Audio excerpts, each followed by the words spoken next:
Hari ini, kita akan belajar khutbah yang bertajuk Perintah Tuhan dan Jalan Keselamatan. Melalui ajaran Alkitab, marilah menyadari betapa berharganya perintah Tuhan.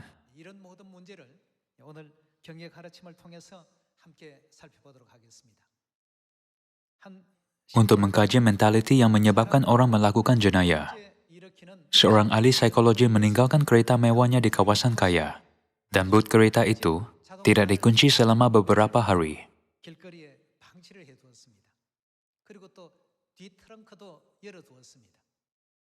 Beberapa hari berlalu, tidak ada apa-apa yang terjadi kepada kereta itu. Memandangkan kawasan itu kaya, kereta itu tidak menggoda orang untuk melakukan jenayah, walaupun kereta itu sangat mahal.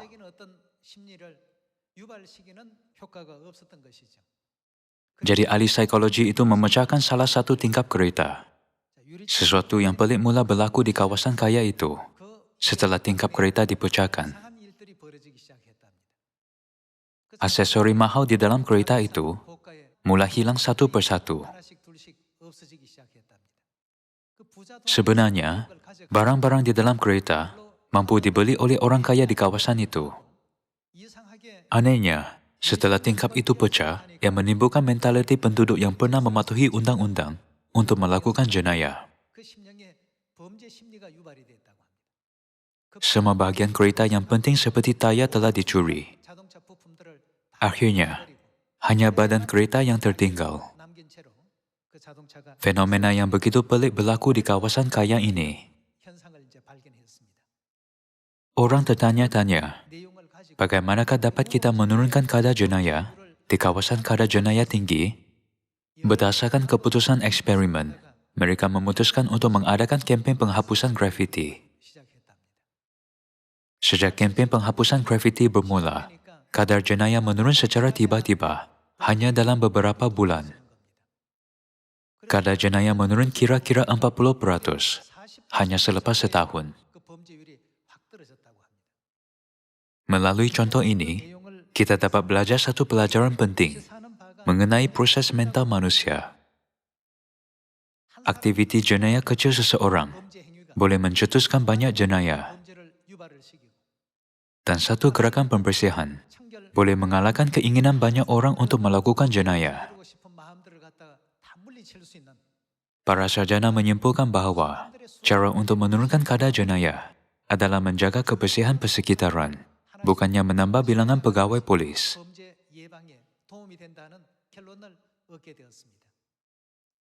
Sebab mengapa saya berkongsi kisah ini dengan Anda hari ini adalah kerana iblis, musuh kita, mula melanggar peraturan, ketetapan, dan hukum Tuhan dengan jenayah kecil.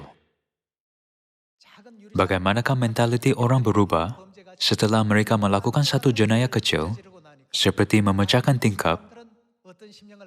Mereka menjadi berani cukup untuk melakukan jenayah yang lebih serius. Bermula dengan hari Sabat, mereka mula melanggar peraturan dan ketetapan Tuhan, memikirkan mengapakah ia penting sama ada kita beribadah pada hari Sabtu atau hari Ahad, perbezaannya hanya satu hari. Begitu juga, mereka melanggar perayaan Tuhan, termasuk Paskah Perjanjian Baru. Pada akhirnya, mereka bahkan menyangkal Tuhan, yaitu pencipta Perjanjian Baru, yang mendirikan peraturan, ketetapan, dan hukum demi keselamatan manusia. Itulah sebabnya Tuhan datang ke bumi buat kali kedua. Bapa An Sang Hong dan Ibu Syurgawi datang ke bumi lalu memulihkan semua ajaran Alkitab, seperti hari Sabat, Paskah, dan semua perayaan Perjanjian Baru, satu persatu. Bahkan hari ini, mereka membimbing kita kepada keselamatan. Mereka mengajak kita kepentingan perintah Tuhan dan betapa berharganya hari Sabat. Mereka memulihkan peraturan, ketetapan, dan hukum Tuhan satu persatu, mengajak kita semua maknanya. Walaupun meletakkan kereta mewah di kawasan kaya selama beberapa hari, orang tidak pedulinya. Namun sebaik sahaja satu tingkap dipecahkan, mereka mula berminat pada kereta itu. Apakah yang mereka minati? Mereka berminat terhadap jenayah.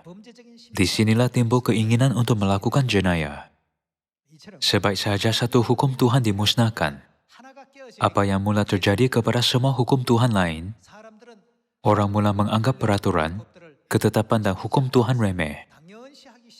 Mengapakah ia penting sama ada kita menguruskan hari Sabat atau hari Ahad, atau sama ada kita merayakan Paskah atau Christmas? Yang penting adalah beriman kepada Tuhan. Sewaktu mereka mula berfikir dengan cara ini, apa yang mereka lakukan kepada Tuhan, yang memberi kita perjanjian baru, termasuk Paskah dan hari Sabat, bagaimanakah mereka melayani Tuhan akhirnya? Mereka mengabaikan kewujudan Tuhan. Ini rancangan syaitan. Namun, apa yang Tuhan lakukan berkenaan semua kebenaran yang telah syaitan musnahkan, Tuhan memulihkan kebenaran itu satu persatu. Tuhan memulihkan hari Sabat dan Paskah yang telah dimusnahkan. Tuhan memulihkan perjanjian baru dan perayaan-perayaan yang telah dimusnahkan. Untuk menurunkan kadar jenayah di New York, lebih banyak pegawai penguatkuasaan diperlukan. Namun, itu hanya berkesan untuk menangkap penjenayah. Apabila tindakan berbeza diambil, seperti penghapusan grafiti, alam sekitar bertambah baik, dan keinginan orang untuk melakukan jenayah menurun. Memandangkan kita dilemparkan ke bumi disebabkan dosa yang kita lakukan di syurga, Tuhan mengajak kita untuk menganggap peraturan, ketetapan, hukum dan kebenaran perjanjian barunya sebagai yang mutlak, agar kita tidak berdosa lagi. Sesuatu yang kelihatan remeh, akhirnya boleh memusnahkan roh kita. Kita tidak harus menganggap sesuatu ajaran itu remeh. Jadi mari kita belajar melalui Alkitab hari ini, bahwa mematuhi perintah Tuhan adalah cara untuk menyelamatkan roh kita. Bukankah cuaca sangat panas? Setiap kali cuaca panas, saya berfikir bahwa Tuhan memberi kita pengajaran praktikal melalui semula jadi. Ia sangat panas, sehingga suhu melebihi 50 derajat Celcius di sesetengah negara Eropa. Sekarang, perubahan iklim yang berlaku memecahkan rekod. Cuaca panas terik membuat saya berfikir, hidup dalam cuaca panas ini adalah siksaan. Betapa lebih menyakitkan jika hidup selama-lamanya di suatu tempat yang lebih panas daripada negara-negara tersebut. Di dalam buku Lukas bab 16, orang kaya meminta Tuhan yang dilambangkan sebagai Abraham, suruhlah Lazarus datang mencelupkan jarinya di dalam air untuk menyejukkan lidahku. Kalian semua, dapatkah kita rasa sejuk ketika air dari hujung jari menyentuh lidah kita? Namun, neraka kekal ialah tempat di mana roh-roh akan terdesak, bahkan untuk setitik air yang kecil. Betapa berharganya kebenaran perjanjian baru yang kita beritakan sekarang. Janganlah kita merayakan hari Sabat dan Paskah secara biasa, hanya kerana kebenaran itu ada tertulis di dalam Alkitab. Sebaliknya, kita mesti menganggapnya berharga. Marilah memahami hati terdesak orang kaya yang berteriak dalam perumpamaan, supaya mereka tidak datang ke tempat sengsara ini dan menganggap perintah Tuhan lebih berharga serta mematuhinya. Mari kita lihat buku Yesaya, bab 24 ayat 1. Sesungguhnya, Tuhan akan membinasakan bumi dan menanduskannya. Dia akan membalikkan permukaannya dan mencerai-beraikan penduduknya. Maka nasib yang sama akan menimpa imam sebagaimana umat, tuan sebagaimana hamba lelakinya, cik puan sebagaimana hamba perempuannya, penjual sebagaimana pembeli, peminjam sebagaimana pemberi pinjaman, penghutang sebagaimana pemiutang. Bumi akan binasa sepenuhnya dan disamun habis-habisan. Bumi ini akan binasa sepenuhnya dan disamun habis-habisan. Sesungguhnya, Tuhan telah menyampaikan firman ini. Bumi berkabung dan layu. Dunia merana dan layu. Bangsa yang termasyhur di bumi pun merana. Bumi dinajiskan oleh penduduknya, kerana mereka melanggar hukum, mengubah ketetapan, dan mengingkari perjanjian yang kekal. Ayat 6. Itulah sebabnya bumi dimama kutukan, dan penduduknya menanggung kesalahan mereka sendiri. Itulah sebabnya penduduk bumi dihanguskan, sehingga sedikit sahaja orang yang tertinggal. Dan apakah sebabnya semua perkara ini akan berlaku? Ini adalah kerana mereka melanggar hukum, mengubah ketetapan, dan mengingkari perjanjian yang kekal. Semasa hidup di bumi, kita sukar untuk menyesuaikan diri dengan banyak kesusahan, seperti persekitaran yang sentiasa berubah.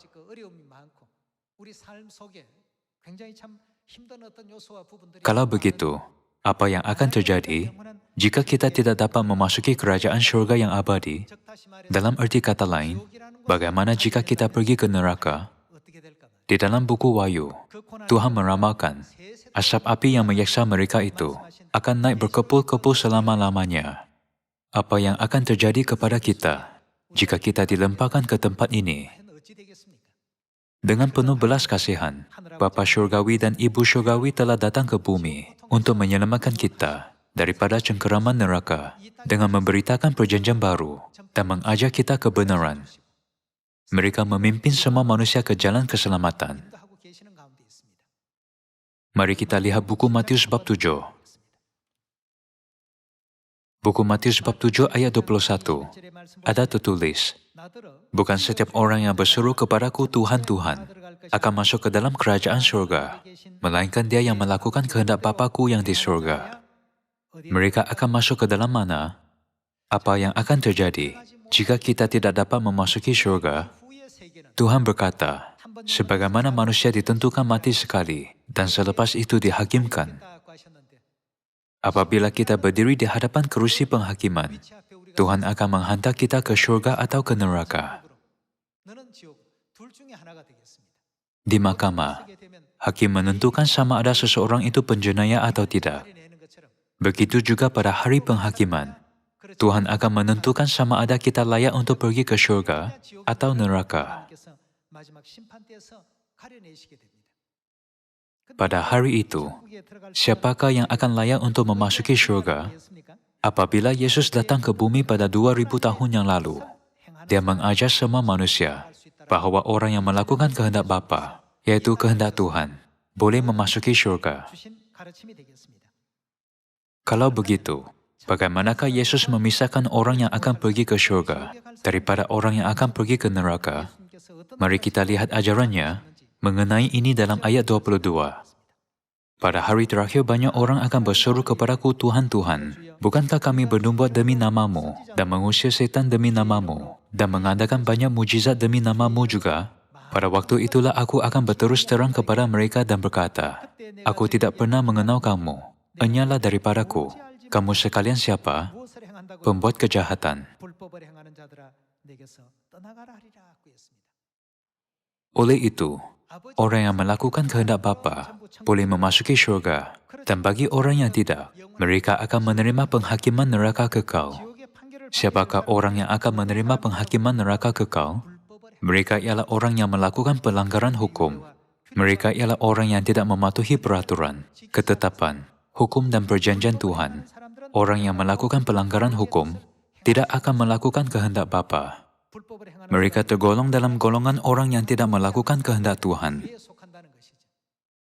Tempat yang mereka akan pergi adalah hukuman api kekal.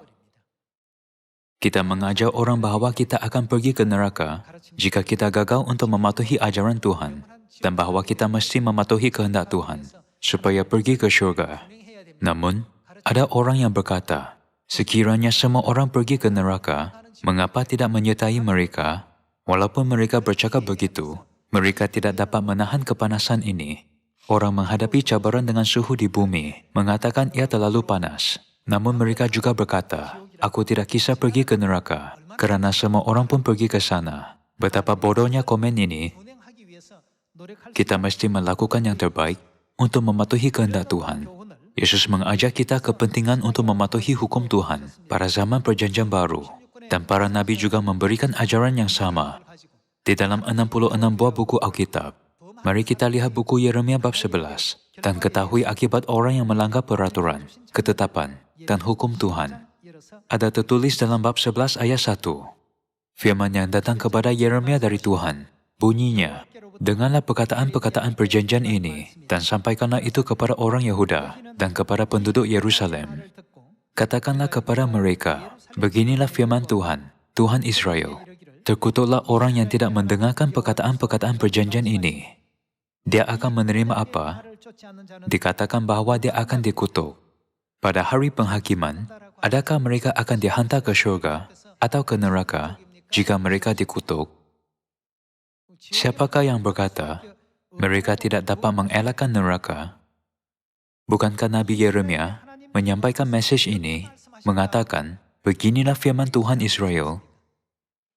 Tuhan memberitahu kita bahwa orang yang tidak mematuhi dan mengikut perkataan-perkataan perjanjian ini akan dikutuk. Marilah menyambung dengan ayat 4. Yang telah kuperintahkan kepada nenek moyangmu pada waktu mereka kubawa keluar dari tanah Mesir, dari dapur peleburan besi, dengan berfirman, dengarkanlah suaraku, dan lakukanlah segala apa yang kuperintahkan kepadamu, maka kamu akan menjadi umatku, dan aku akan menjadi Tuhanmu. Tuhan telah menjanjikan kita bahwa jika kita mematuhi Tuhan dan menuruti firman-Nya, Dia akan menjadi Tuhan kita, dan kita akan menjadi umat-Nya, dan orang yang tidak mematuhi firman-Nya akan dikutuk. Tuhan tidak mengatakan ini untuk menakutkan kita. Memandangkan ini pasti akan berlaku, Tuhan memberitahu kita kebenaran melalui Nabi. Buku Yeremia bab 16 ayat 10 berkata, mereka berkata kepadamu, mengapakah Tuhan mengancamkan segala malapetaka yang besar ini terhadap kami? Apakah kesalahan kami? Dan apakah dosa yang telah kami lakukan terhadap Tuhan, Tuhan kami? Ayat 11. Maka engkau akan berkata kepada mereka, oleh karena nenek moyangmu telah meninggalkan aku, dan oleh karena mereka telah mengikuti Tuhan lain, dengan beribadah dan sujud menyembah kepadanya, tetapi mereka meninggalkan aku, dan tidak berpegang pada. Mereka tidak berpegang pada apa? Bahkan dengan fakta bahwa kamu tidak mematuhi hukum Tuhan, aku sudah dapat melihat bahwa kamu menyembah Tuhan lain dan mengkhianati aku. Alkitab berkata bahwa Tuhan mengetahui semua ini. Kamu tidak berpegang pada Tauratku. Inilah sebabnya malapetaka besar ini akan menimpamu. Inilah apa yang Tuhan jelaskan. Mari kita lihat betapa pentingnya peraturan, ketetapan dan hukum Tuhan dengan melihat amarannya yang diberikan melalui Nabi Yeremia. Buku Yeremia bab 44, ayat 22. Tuhan tidak tahan lagi melihat perbuatan-perbuatanmu yang jahat dan kejijikan yang kamu lakukan. Oleh karena itu negerimu pun telah menjadi reruntuhan, kengerian dan kutuk tanpa penduduk. Seperti yang ternyata sekarang ini, kamu telah membakar korban dan kamu telah berdosa kepada Tuhan. Tidak mendengarkan suara Tuhan dan tidak melakukan apa? Mengikuti Tauratnya dan apalagi ketetapannya dan peraturannya. Itulah sebabnya malapetaka ini menimpa kamu, seperti yang ternyata sekarang ini. Karena kamu tidak mengikuti Taurat Tuhan, ketetapannya, dan peraturannya. Itulah sebabnya malapetaka ini menimpa kamu. Ini apa yang Tuhan ajarkan kita. Kalau begitu, jika kita merindui kerajaan surga dan ingin menerima keselamatan, bukankah kita harus mematuhi peraturan, ketetapan, dan hukum Tuhan tidak kira apa keadaan kita? Kita mesti mematuhinya dengan setia. Tuhan boleh meletakkan kita dalam persekitaran yang baik, supaya mematuhi hukum Tuhan dengan mudah.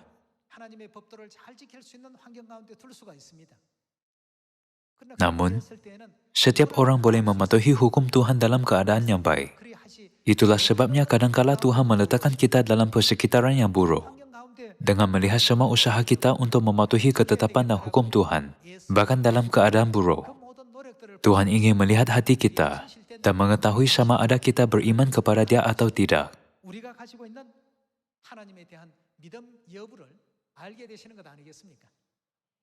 Suatu ketika dahulu, ada seorang pemuda di sebuah keluarga yang kaya. Ayahnya tertanya-tanya, bolehkah aku benar-benar membiarkan anak lelakiku mewarisi hartaku? Adakah dia akan dapat mengembangkan harta kami? Dengan kebimbangan ini, dia menguji anak lelakinya, berkata, pergilah ke jalan-jalan hari ini, sendiri dapatkan duit dan bawanya kepada aku. Sehingga masa ini, anak lelaki itu hanya mensia-siakan duit ibu bapanya, tidak pernah bekerja untuk duit sebelum ini.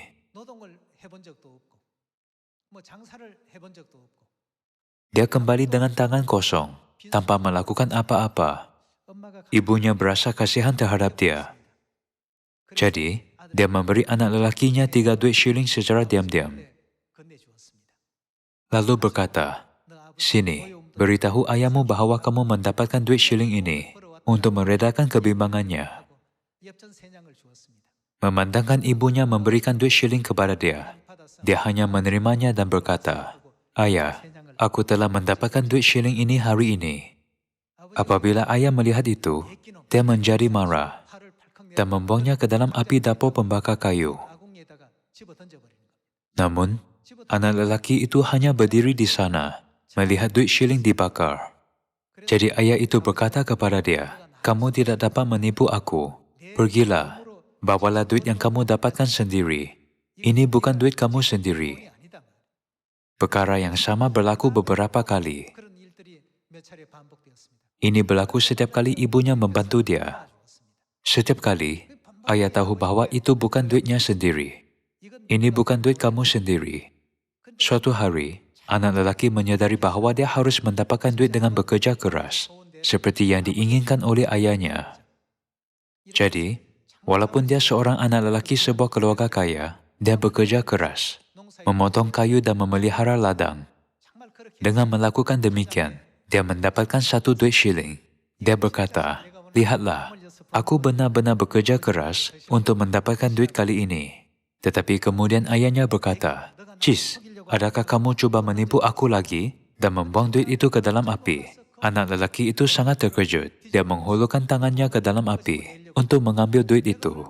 Lalu dia berkata, bagaimanakah boleh ayah membuang duit aku ke dalam api selepas aku bekerja begitu keras untuk mendapatkannya? Semasa mengatakan ini, dia coba mencari duit itu. Akhirnya ayahnya berkata, sekarang aku tahu, sesungguhnya kamu mendapatkan duit itu dengan memeras keringatmu. Tuhan memerintah kita untuk mematuhi peraturan, ketetapan, dan hukumnya, dan meletakkan kita dalam semua jenis persekitaran. Kadang-kala dalam persekitaran yang sukar, dan kadang-kala dalam suatu persekitaran yang mudah untuk mematuhinya. Sekiranya Tuhan meletakkan semua orang dalam persekitaran yang baik, Tuhan tidak dapat melihat siapa yang menganggap peraturan, ketetapan dan hukum Tuhan sebagai bernilai. Namun, apabila kita diletakkan dalam suatu persekitaran yang sukar, Tuhan dapat melihat siapa benar-benar mematuhinya sambil mengatasinya. Bukankah orang ini betul-betul orang yang mematuhi peraturan, ketetapan dan hukum Tuhan, serta mengetahui kepentingannya? Tuhan menggunakan banyak cara untuk melihat ke dalam hati kita. Kalian semua, kadangkala Tuhan meletakkan rintangan di jalan kita untuk mengajar kita bahwa perintah Tuhan adalah jalan keselamatan sebenar yang membimbing kita ke syurga. Ada yang berkata, adalah pelik. Hal selalu berlaku pada setiap hari Sabat. Selalu ada hal yang coba menghalang kita daripada pergi ke gereja pada hari Sabat. Ini situasi yang membuat kita merenungkan nilai hari Sabat dan nilai perkara duniawi. Melalui semua ini, Tuhan menimbang iman kita untuk melihat sama ada kita menganggap peraturan, ketetapan dan hukum Tuhan lebih penting daripada apa-apapun atau tidak.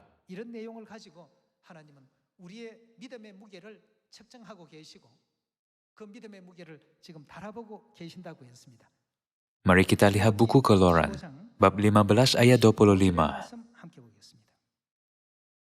Musa berseru-seru kepada Tuhan, dan Tuhan menunjukkan kepadanya sepotong kayu. Musa melempahkan kayu itu ke dalam air, lalu air itu menjadi manis. Di sanalah diberikan Tuhan apa yang Dia dirikan, ketetapan-ketetapan, dan peraturan-peraturan kepada mereka. Dan di sanalah Tuhan melakukan apa? Dia mencoba mereka. Tuhan menguji mereka untuk melihat sama ada mereka mematuhi ketetapan dan hukum atau tidak. Kalian semua, kita mempunyai hukum Tuhan seperti hari Sabat, Paskah, peraturan tudung, dan hukum yang melarang penyembahan berhala. Hukum baptisan yang dilakukan dalam nama Bapa, Anak dan Roh Kudus. Tuhan memberi kita semua hukum perjanjian baru, kebenaran kehidupan. Akhirnya, semua perkara ini untuk siapa? Apa yang Yesus katakan ketika dia mendirikan perjanjian baru, dia berkata, cawan ini adalah perjanjian baru oleh darahku yang ditumpahkan bagi kamu.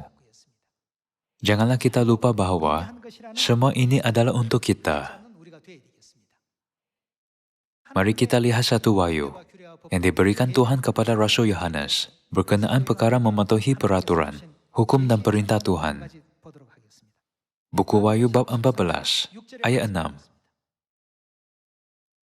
Dan aku melihat seorang malaikat lain terbang di tengah-tengah langit, dan padanya ada Injil jenis apa? Injil yang kekal, untuk diberitakannya kepada mereka yang diam di atas bumi, dan kepada semua bangsa, dan suku dan bahasa dan kaum.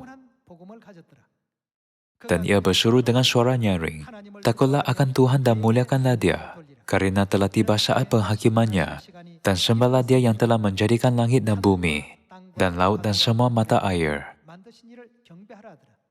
Dan malaikat kedua berkata, sudah rubuh Babel, kota besar itu, yang telah memabukkan segala bangsa, dengan anggur hawa nafsu caburnya. Dan malaikat ketiga berkata dengan suara nyaring, jikalau seorang menyembah binatang dan patungnya itu, dan menerima tanda pada dahinya atau pada tangannya, maka ia akan minum dari anggur murka Tuhan, yang disediakan tanpa campuran dalam cawan murkanya. Dan ia akan disiksa. Di sini, dia akan disiksa dengan apa? Dengan api dan belerang di depan mata malaikat-malaikat kudus, dan di depan mata anak domba. Maka asap api yang menyiksa mereka itu naik ke atas sampai selama-lamanya.